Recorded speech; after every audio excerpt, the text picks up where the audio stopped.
La nuit est lourde, suffocante. L'air pèse comme une chape de plomb sur l'appartement de Babacar, situé dans un immeuble moderne du centre-ville. Assis sur une chaise bancale, le regard figé, Babacar serre entre ses doigts un test ADN froissé. Sa respiration est courte, irrégulière. Ses mains tremblent. Son monde vient de s'effondrer. Il entend les rires de ses enfants dans la pièce à côté. Enfin, ses enfants. Non, plus maintenant. Ils ne sont pas de lui. Pas une goutte de son sang ne coule dans leurs veines. Son cœur tambourine contre sa poitrine. 18 ans de mensonges. 18 ans à aimer, à protéger, à sacrifier sa vie pour eux. Il se lève brutalement, déchire le papier entre ses mains, se dirige vers la chambre conjugale. Aujourd'hui, tout doit s'arrêter. Syrah, sa femme, est assise sur le lit. Elle ne s'attend pas à le voir surgir ainsi, les yeux injectés de rage. « Babacar, qu'est-ce qui… » Il lui jette les morceaux du test déchirés sur le visage. Elle blêmit. « Tu savais, n'est-ce pas ?» rugit-il. « Dis-moi que c'est un cauchemar. » Syrah reste muette. Elle baisse la tête. Un long silence. Puis, enfin, elle murmure. « Je voulais te le dire. Un jour… » Il éclate de rire. Un rire amer, brisé. 18 ans. 18 ans à croire qu'il était le père de ses enfants. 18 ans de sacrifice béant pour une femme qu'il avait trompée et s'était tue. Mais ce qu'il ignore encore, c'est que la vérité va bien plus loin que ce qu'il imagine. Prêt à exploser, Babacar la fixe, attendant une explication. Syrah relève lentement la tête. Il y a autre chose dans ses yeux, quelque chose d'indéfinissable. « Babacar, je t'en supplie, tu n'as aucune idée de ce que j'ai vécu. »« Vécu » hurle-t-il. « Tu veux me faire croire que tu es la victime ici ?» Elle ferme les yeux, inspire profondément. Puis, lentement, elle parle.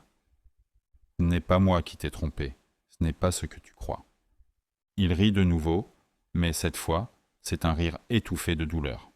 « Alors explique-moi, qui est le père de ces enfants ?» Syrah baisse la tête, se mord les lèvres, puis lâche enfin « Ton propre frère. » Le silence qui suit est pire qu'une explosion. Babacar chancelle. Il attrape le mur pour ne pas tomber. Son frère ? L'homme qu'il a toujours protégé ? « Tu mens !» articule-t-il. Syrah secoue la tête, les larmes coulant sur ses joues. « Il m'a prise de force, Babacar. La nuit où tu étais parti en voyage pour les affaires. Je voulais t'en parler, mais il m'a menacé. Je voulais partir, mais je suis tombée enceinte. Et après, c'était trop tard. » Le sang de Babacar bout dans ses veines. Il veut crier, il veut la secouer, il veut remonter le temps pour éviter ce cauchemar. Mais ce qu'il veut par-dessus tout, c'est faire payer cet homme. Son frère, l'homme à qui il a tout donné. Il sent son corps trembler. La colère est trop forte. Il doit le retrouver. Le lendemain matin, Babacar fonce chez son frère, Karim, qui habite dans un quartier chic de la ville. Il tambourine à la porte. Karim ouvre et recule en voyant le regard noir de Babacar. « Babacar, qu'est-ce que… » Un coup de poing part. Karim s'écroule. « Tu as détruit ma vie !» rugit Babacar. Karim crache du sang puis se met à rire, un rire glacial, insupportable. « Ah ! Alors, elle t'a enfin tout raconté ?» Babacar s'immobilise. Quelque chose dans le ton de son frère lui glace le sang. « Tu crois que j'ai eu besoin de la forcer ?» Le sol se dérobe sous Babacar. Ses jambes faiblissent. « Elle était consentante, » continue Karim en essuyant sa bouche. « Elle savait depuis le début. Elle n'a juste jamais eu le courage de choisir entre nous deux. » Le monde s'écroule autour de Babacar. Qui dit la vérité ? Son frère, un monstre manipulateur, ou sa femme, une menteuse qui l'a trahi. Il recule, pris de vertige. Le regard de Karim est froid, calculateur. « Frère, tu as perdu. Peu importe qui dit vrai, ces enfants seront toujours les miens, pas les tiens. Et tu ne peux rien y changer. » Babacar serre les poings. Que faire maintenant ? Syrah apparaît derrière lui, les yeux rouges de larmes. « Babacar, écoute-moi, je t'en supplie. » Mais il ne l'entend plus, son cœur bat si fort qu'il en a mal à la poitrine. Il sort son téléphone, compose un numéro. « Allô, la police ? J'ai un crime à signaler. » Syrah et Karim blêmissent. Karim explose de rire. Tu penses que ça changera quoi? Tu crois qu'ils vont me croire après tout ce temps? Syrah tombe à genoux, s'accroche à la jambe de Babacar. Je t'en prie, si tu fais ça, tout le quartier sera au courant. Les enfants, ils souffriront aussi. Le cœur de Babacar se serre. Que doit-il faire? Dénoncer Karim et briser sa famille? Se taire et vivre avec ce poids? Ou se venger d'une autre manière? Il fixe son frère et sa femme, songeant à toutes les options possibles. Un silence glacé tombe dans la pièce. Puis il lâche doucement. Vous allez voir ce que ça fait, d'avoir tout perdu. Il tourne les talons et disparaît dans la nuit urbaine. Quelques jours plus tard, un incendie mystérieux ravage le bureau de Karim dans le centre-ville. Personne ne sait qui l'a déclenché. Karim s'en sort indemne, mais il sait. Il sait que Babacar est derrière tout ça. La vengeance ne fait que commencer. Quelques mois passent. Un jour, Karim est retrouvé inconscient sur le bord d'une rue animée. Il a été tabassé. L'auteur de l'attaque reste inconnu. Puis, c'est au tour de Syrah. Un soir, elle découvre que quelqu'un a envoyé des lettres anonymes à toute sa famille, révélant son infidélité. Le chaos s'installe. Et Babacar, lui, il regarde son œuvre se dérouler avec un sourire froid. Babacar, toujours hanté par la révélation, décide de mener sa propre enquête pour découvrir la vérité. Il commence à se souvenir d'événements passés, des moments où Karim semblait trop proche de Syrah, des regards échangés qu'il avait ignorés à l'époque. Et si tout cela avait été sous ses yeux depuis le début? Un soir, il intercepte une conversation entre Syrah et Karim dans un café du quartier. Caché dans l'ombre, il entend Syrah supplier Karim de ne pas révéler un autre secret. Babacar retient son souffle. Quel autre secret pourrait encore exister? Mais avant qu'il puisse en entendre davantage, Karim la coupe brusquement. « Si tu parles, je détruis tout ce que tu as construit avec lui. » Babacar sent son sang se glacer. De quoi parle-t-il? Il décide d'affronter Syrah une dernière fois. Dans une confrontation tendue, Babacar force Syrah à parler. Elle éclate en sanglots et finit par avouer. « Babacar, les enfants ne sont pas seulement ceux de Karim. Ils sont aussi les miens et d'un autre homme. » Babacar est abasourdi.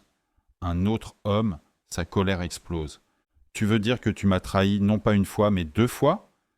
Syrah secoue la tête, désespérée. « Non, ce n'est pas ce que tu crois. J'ai été forcé par Karim et son ami. Ils m'ont piégé cette nuit-là. Je n'ai jamais su lequel des deux était vraiment le père. » Le monde de Babacar s'effondre à nouveau. Il réalise que cette histoire dépasse tout ce qu'il pouvait imaginer. Karim n'était pas seulement un traître, il était un monstre. Babacar se retrouve face à un choix impossible. Doit-il dénoncer Karim et risquer d'exposer ses enfants à l'humiliation publique? Ou doit-il se taire pour préserver leur innocence? Il passe des nuits blanches à réfléchir, hanté par les rires innocents de ses enfants et les souvenirs du passé. Mais une idée sombre germe dans son esprit. Et s'il trouvait une façon de se venger sans détruire ses enfants? Babacar décide d'utiliser la ruse plutôt que la violence directe. Il commence à semer des graines de discorde dans la vie de Karim. Il envoie des lettres anonymes à ses collègues et amis, révélant des détails sordides sur sa vie privée. Peu à peu, Karim devient un paria dans la communauté urbaine. Mais Babacar ne s'arrête pas là. Il découvre que Karim est impliqué dans des affaires illégales et transmet des preuves anonymes à la police. Quelques semaines plus tard, Karim est arrêté pour fraude et détournement de fonds.